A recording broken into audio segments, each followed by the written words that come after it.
বৃহস্পতিবার সাংবাদিকদের সঙ্গে মতবিনিময় সভা করে আন্তর্জাতিক অপরাধ ট্রাইব্যুনালের প্রসিকিউশন টিম।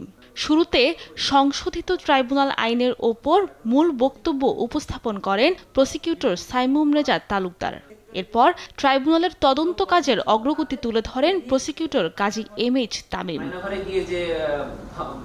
পরে সাংবাদিকদের বিভিন্ন প্রশ্নের জবাব দেন চিফ প্রসিকিউটর তাজুল ইসলাম। জানান, শেখ হাসিনা ছাড়াও নতুন করে 10 জনের বিরুদ্ধে ইন্টারপোলের রেড নোটিশ জারির আবেদন করা হয়েছে, যেখানে আছেন আওয়ামী লীগের সাধারণ সম্পাদক ওবায়দুল কাদের, সাবেক স্বরাষ্ট্রমন্ত্রী আসাদুজ্জামান খান কামাল সহ প্রভাবশালী ব্যক্তিরা।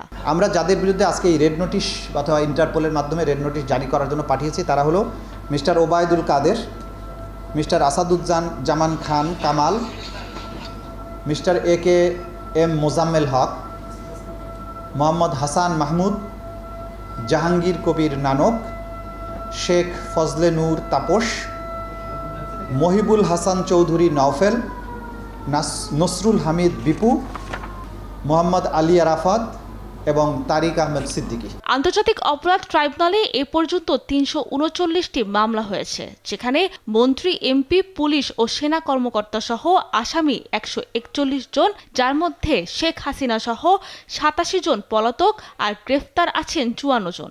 বিচার কাজ সুষ্ঠু করতে ট্রাইব্যুনাল আইনের ওপর আরও কিছু সংশোধনী আনা হচ্ছে, যেখানে কাউকে গ্রেফতারে কর্তৃপক্ষের অনুমতি লাগবে না এমন বিধান রয়েছে। আইন অনুযায়ী আমাদের বিচার প্রক্রিয়াকে স্মুথ করার জন্য যে সমস্ত জায়গায় নেসেসারি অ্যামেন্ডমেন্ট দরকার সেগুলোকে একসাথে আইডেন্টিফাই করে রুলস অফ প্রসিডিওর অ্যামেন্ডমেন্ট হবে এবং এটার জন্য কোনো অর্ডিন্যান্স জারির প্রয়োজন হবে না।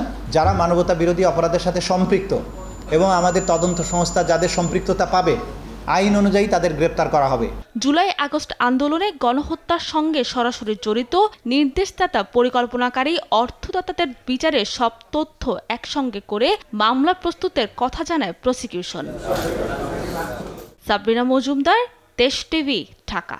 রাষ্ট্রকে আমাদের রাষ্ট্র হিসাবে গড়ার এক অভূতপূর্ব সুযোগ এনে দিয়েছেন।